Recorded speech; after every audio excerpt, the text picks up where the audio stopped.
Hello, welcome again to FAIRtax Power Radio. I'm Bob Paxton. And I'm Bob Scarborough. And in the middle, I am Steve Hayes, and we are the FAIRtax FAIRtax Guys. Plus one. And it's too bad that Zoom doesn't have like a synchronization thing when you start getting the same, sound going across. They can't bring it together. But we are FAIRtax Guys, and welcome to the program. Yes, it is always a pleasure and an honor to have Steve with us. He is the president of Americans for Fair Taxation. That is the national grassroots organization advocating for the fair tax. Steve, thank you for taking a little time with us this afternoon. It's always my pleasure. It's one of my things I look forward to doing. And thank you very much for doing this show. All right. Well, before we dig in, there's one little detail we kind of need to touch on real quickly. Folks who watch the program know that we pre-record these and then they stream on our social platforms a couple of days later. We're recording this one on Friday, August 26th, which is exactly 1 year to the day when the first anniversary of Ron Malero leaving this world. And I certainly want to, make note of that and let everybody know, hey, we still miss you, Ron.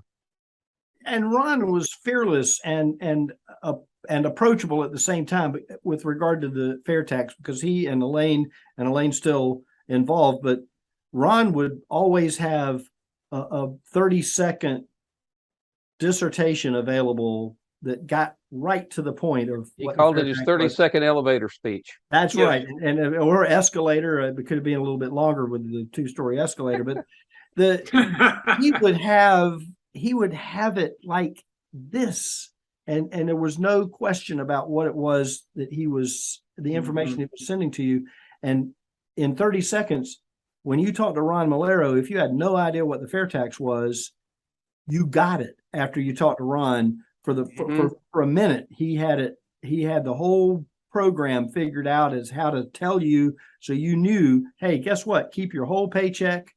Make sure that you don't have to worry about your savings being taxed anymore, IRA, your 401k and all. I mean, he boiled it down to exactly what it was, and without a lot of superfluous information, like I do. I'm building in some editing material here later on when we run over. Well, I think that one thing about Ron, not only was he a wonderful advocate for the fair tax, but he was such a nice guy. Did you ever meet anybody that didn't like him? Never. I mean, he just had that ability to communicate with anybody and in such a way that he really cared for you. And I think that's a fairly rare ability to have that so universally. So I always loved and admired the guy. Not only was he a friend, but I admired, like Bob, the way he communicated and the way he was accepted. Yeah. Well, I say we do want to make note of this, but we've got a lot of ground to cover here on FAIRtax Power Radio this week. So we need to kind of scoot on from there.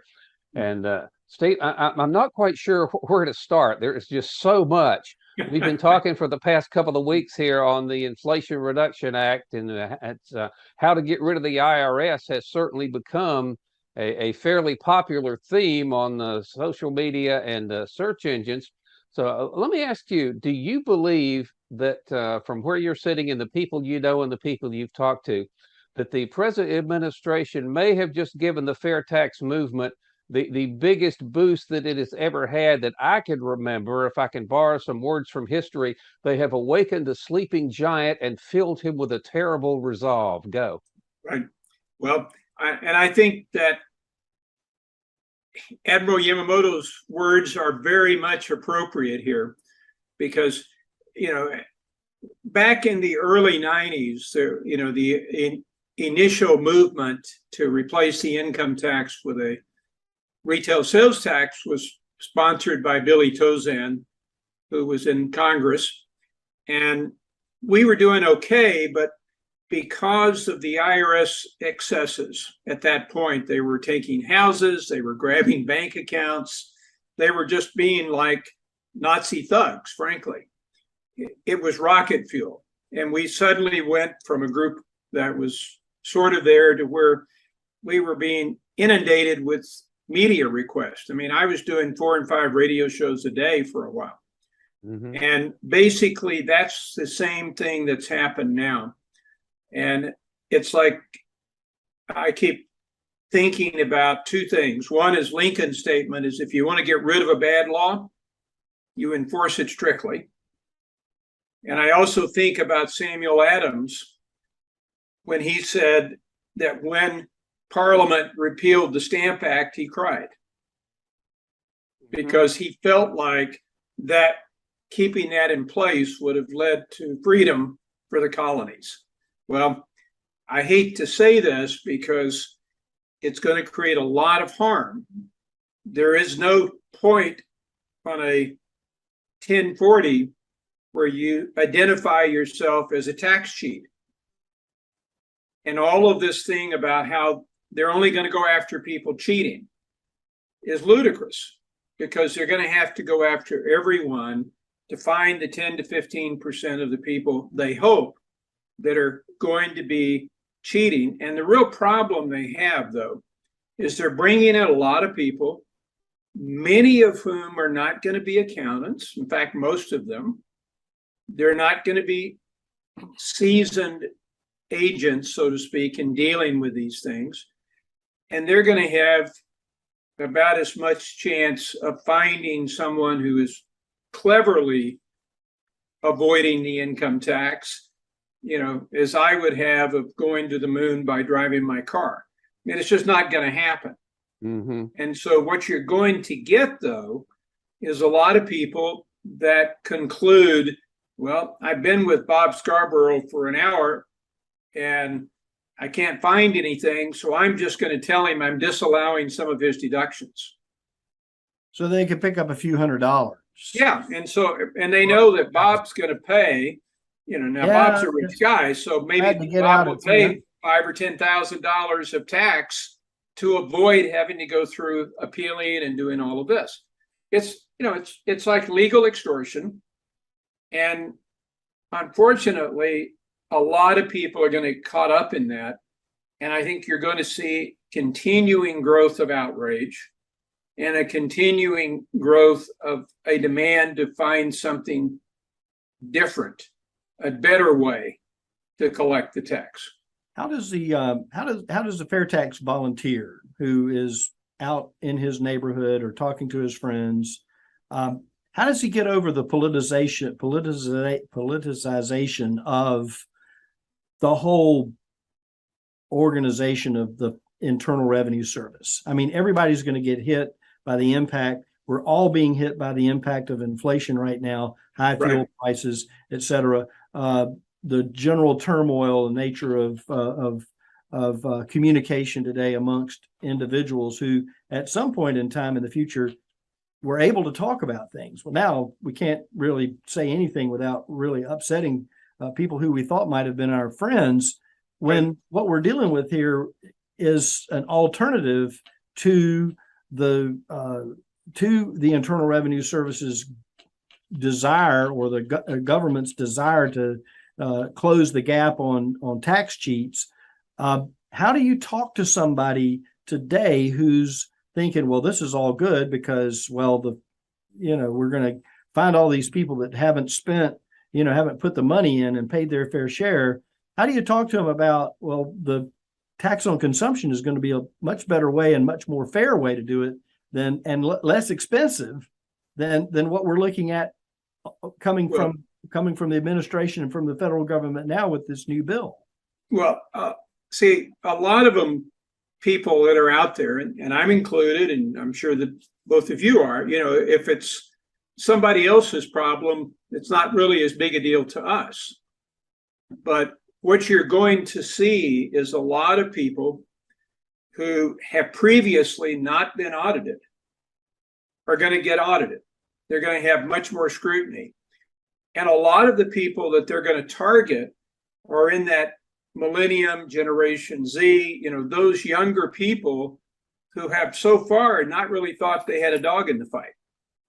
The ones that are working basically as an Uber driver, or they're working in other types of occupations where they're independent contractors. And Right. I think a lot of them are going to start to get hammered by the IRS. And it's not necessarily going to be an audit. There's going to be a real intensity that they're trying to do to upgrade their computer systems so they can take a sampling of 10,000 people that are in the same income category in your area and say, wait a minute, you're an outlier, Bob. Mm-hmm. Oh, yeah. You're an outlier. We're going to come audit you, but we're going to send notices to these other 50 asking them to prove that they actually had these deductions. Mm-hmm. And they'll do that more and more. And I think you're going to alienate huge swaths of the population that have actually felt like it wasn't their problem. We have been preaching here on FAIRtax Power Radio for literally years about how invasive, how intrusive, how Gestapo-like, they run roughshod over the Bill of Rights, that there are a million reasons to get rid of the Internal Revenue Service. And up to this point, I've kind of felt like we've been met with a collective yawn. The IRS isn't bothering me, so I don't care. That's right. You think that's fixing to change in a big way? I think it's already changing. I mean, we're seeing a lot of media contacting me, contacting our booker, wanting to know, well, what about these new agents? Will he talk about that? What about what's going to be the impact? And as well as I do, that even though they're talking about, we're not going after anyone that's not making, over $400,000. Well, when they put 87,000 new agents in, there's 185,000 returns that were filed in 2020, 400,000 or more. Right. So you're going to have one agent for every two taxpayers. Give me a break. It's just not going to happen. And one of the problems they've historically had, and this is why when you look at the audits, you'll find the greatest percentage are in the middle class, under $100,000 of income. And you think about it a minute and you say, well, why are they auditing people like that? Because that's the greatest amount of potential evasion, so to speak, that's going to come in that potentially can be caught easiest. Because if you go to a billionaire and you say you want to audit him, you're going to be there a long time. Okay. Years. Because they're going to have help on his side. They're going to have the best team you can imagine sitting there in front of the IRS, and there's going to be all sorts of back and forth. Whereas if they go after the guy making $100,000 a year, let's say he has a little business and he's netting $100,000 a year, he's going to have a tough time fighting it. He's going to be a much easier prey. And the way IRS agents get graded, even though they're not supposed to be, but I think it really is true, there's a lot of pressure that when you do an audit, you come back with money. Mm-hmm. You don't come back with no change. It's fine. You come back with something. That's why I said for Bob Scarborough, they're going to disallow something and he's going to be inclined to pay it just to avoid the hassle going forward. I don't want to go to the next step. I'm now at a point where they're letting me get off, essentially. Yeah. And it's going to, and you talk to your tax advisor and he says, well, Bob, you can pay him $5,000 or $3,000 or whatever it is, but otherwise you can pay me $5 to $10 now to fight it. And then at the end of the day, we'll settle and you'll still pay him $3. And my time is money. So I'm looking at that impact as well I'm spending 10 hours a week or 10 hours a day for several days going through this. And I would rather be working and, making a difference in my particular vocation as opposed to having to deal with this pile of paper. So the idea is you can get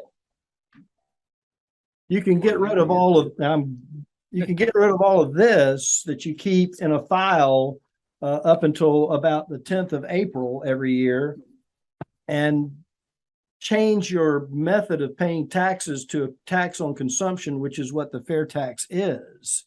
Right. And as you said a minute ago, Steve, the burners turned up real hot on the Internal Revenue Service right now, not for negative or positive, but just because people are focused in on what, 87,000? And Right. you know, and so this is a perfect opportunity. And I'll say this as an appeal to everybody that's listening or watching on the program here to get in touch with the FAIRtax organization at fairtax.org. And there are people that are getting in touch with us even now to say, hey, my local radio station is excited. I want to go buy ads to let people know. I want to talk about the FAIRtax pledge.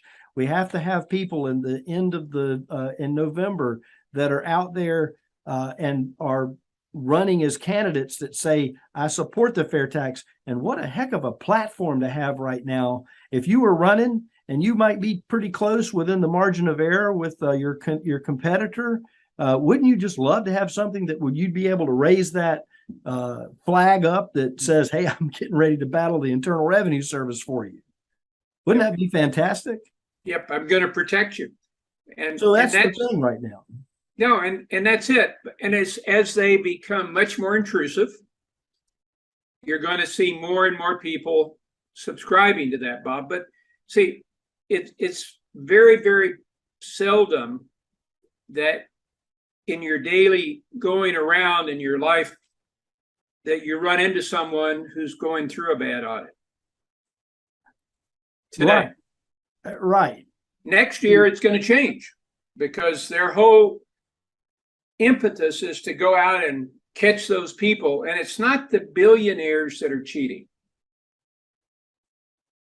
The billionaires are paying much lower tax, but they're doing it in ways that are legal. There are very, very few billionaires that are stupid enough to not pay professionals to set up their affairs to minimize their taxes legally. You know, I've talked about before the way that Larry Ellison lives such an opulent life. He goes out and he's got, I think it's almost $1 billion of loan availability on his stock. He puts up his stock, which he has like a zero basis in, but he doesn't have to sell it to make purchases. He borrows the money. He buys his yacht. He buys his houses. You know, he buys the big airplane. Yeah. And he does it with borrowed money. And if it's anyway related to the business, he writes off the interest, but he's paying a small fraction. So instead of having to sell the stock and pay 20% of a huge gain, he pays an incremental cost of maybe 1%. And if his stock goes up more than 1%, it's no cost. And so it's like, I suspect that when they get into going after the billionaires, they're going to find that very few of them owe any tax because they haven't the right group to prevent it. They've set their lives up to where they're like Bill Gates, you know, his gain comes out of the appreciation of stock. He gets some dividends, but he gets, you know, look at some of these salaries some of these guys make. Bezos was what, making $200,000 a year or something in salary? Yeah. I mean, yeah. And he was paying tax on it. But what about the other 20 million he was making? Right. It was taxed differently. It was taxed differently or impacted differently. Well, he didn't even have to cash in his stock. He would just borrow against it. Indeed. And he bought that big, huge yacht that couldn't get out under that bridge or wherever it was in Europe. You know, so I did.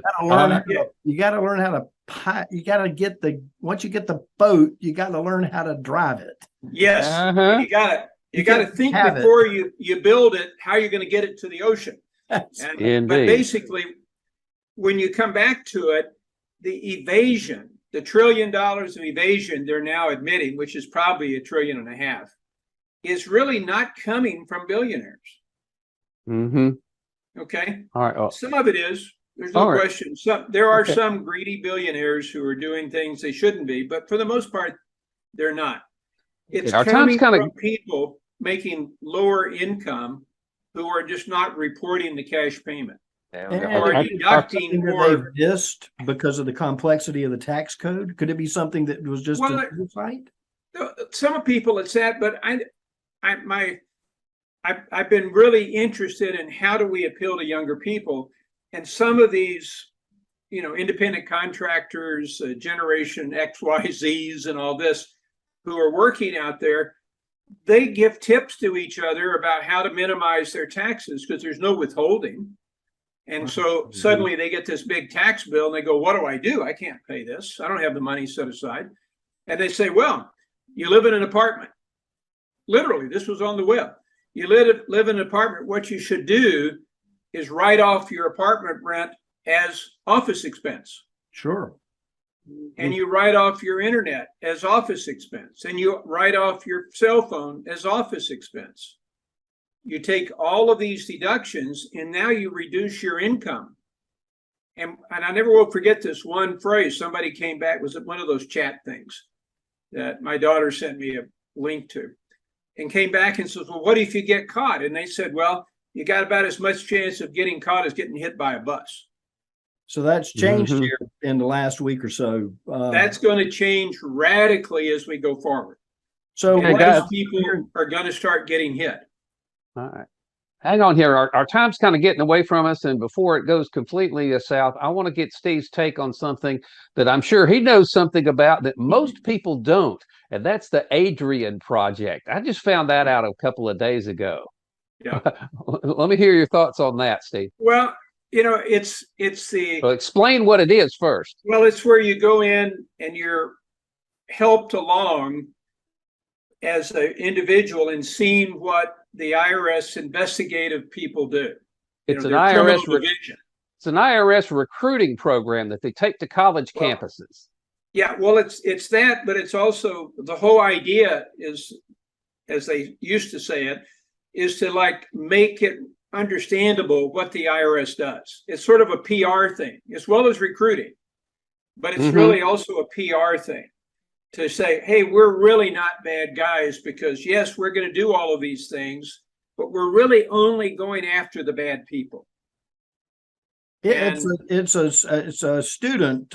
You become an IRS criminal investigation special agent for a day. For a day. No. But that's what I'm saying. A TV show out there, we have NCIS and all that. I think we need there's some video on YouTube about this. And the one thing that really caught my eye, they showed a bit of the, students role playing IRS agents, and they weren't going after the billionaire, that took a personal vacation on the corporate jet and wrote it off. They were going after a small business owner. And I think they just might have tipped their hand a bit here. Well, they do, but again, think about it from the government's point of view and from the IRS. They really think, and they really do think, that they're the good guys. Well, they're watching out for the government's money, which, of course, that's the most important thing. Is it's like here's the thing, and I used to run into this a lot when I did a lot more work with the IRS. Is that, hey, look, how can you be objecting? Because we're protecting you if you're being honest. We're making everybody pay. How can you object to that? How can you object to us going after drug dealers and people that are not reporting their income? Don't you want everybody to pay the same way you are? And that's really behind their recruiting efforts, and the same thing is true when they go to these job fairs. That's their pitch. Absolutely. Work for help us save America, because we're the ones collecting the money that fuels the government. Help, join our team. I mean, I've seen some of their PR stuff. And unfortunately, a lot of these people drink the Kool-Aid. They really believe it. And frankly, a lot of the criticism the IRS gets is unfounded. And the reason I say that is that they're only doing what their masters in Congress tell them to do. Correct. And that is enforce an unenforceable tax code. Not only unenforceable, it's corrupt. It is a code that anything is for sale. If you go to Congress, anything they want to hide, they try to put through the tax code because almost nobody reads it. So therefore, how are you going to catch it? Whereas with the fair tax, where all the money is collected in consumption, now Congress can't give lower income people a tax credit, quote to speak.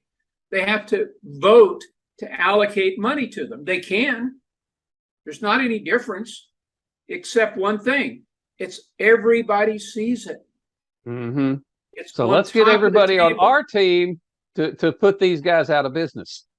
Absolutely. We want them to go into a different business. I never will forget Billy Tozan in one debate saying, "You want to put these people out of work?" He says, "No, I want to put them into a different kind of work. If they're good at chasing money, I'm going to assign them to the DEA and let them go after drug dealers and other criminals." You know? And that will happen. That type of activity will happen. And again, to recap what we've talked about so far, and what I hear Steve saying, and what we always say here on the program, is there's an easier way to do it. We have an opportunity, all of us, even the folks that are casually watching us, the volunteers that are in every day, knee deep in the pool of conversation about tax on consumption, the fair tax. Now is the time to reach out to us and to your neighbors. Let us know how we can help you wherever you are in getting the word out. We can always send you to our website, but Bob Paxton and I are always available through our various contacts, even right here on the social media that you're watching, or even on the radio station that you're listening to us on, to help you motivate in your area. We can put you on a nice path to making progress in a very short period of time. And it may take a couple of years, but I think that with all that's going on with regard to what just happened with the increase in revenue that the Treasury is going to have for the Internal Revenue Service, we're going to have an opportunity to really shine a bright light on the fallacies involved in an income tax, which, guess what? We don't know any other way. Everybody's paid income taxes. That must be the way to do it. Well, way before there was, everything was collected in a different way. And that's what we want to return to, tax on consumption. Yeah. And I'll tell you what, our time is just about flown away from us again. Steve, I do thank you for appearing here with us. We'll try to have you back here maybe 3 or 4 months, and we can do a recap of what has happened between then and now. 3 or 4 weeks. I'm happy to do it anytime. And I really do believe they planted themselves a time bomb, because the only way they're going to collect this tax, really collect it, is going to be with guns. Well, they bought $70,000 worth of ammo, and they bought a whole lot more than that. But yes, there's only 4,600 guns at this point. So yes, if I'm not mistaken, go ahead. No, but that's the only way they're going to collect it, is by becoming much more police state and much more, I guess you would say, offensive in order to collect the money. Otherwise, they're never going to collect. Yeah, if I'm not mistaken, there's a congressman here in Florida who has filed a Disarm the IRS Act bill in Congress. I think we touched on that on the Congress.gov not too long ago. But that is all the time we've got. I'm sorry. I'm afraid that we'll have to leave everything right now, Steve. We will certainly have you back. And until then, we're the FAIRtax Guys. I'm Bob Paxton. I'm Bob Scarborough. And I'm Steve Hayes. Reminding you that the fair tax is the only truly fair tax. And once you understand it, you will demand it. So what do you need from me to get these taxes collected? Glad you asked, because there is a fair amount of information you need to be aware of. That's your tax plan? Oh, no. This is just the revisions for this year's tax plan.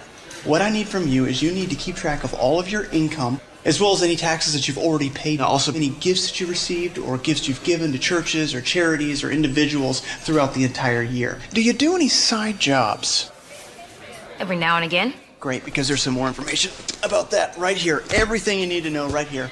So just simply compile that, send it in to us. Be careful, make sure there's no mistakes. If we do find mistakes were made, we can fine you or, throw you in jail. So you might want to be aware of that. And what do you need from me? As an individual, nothing. As a business owner, or if you're doing side jobs, yes, you would have to collect taxes on that, but It's all right here.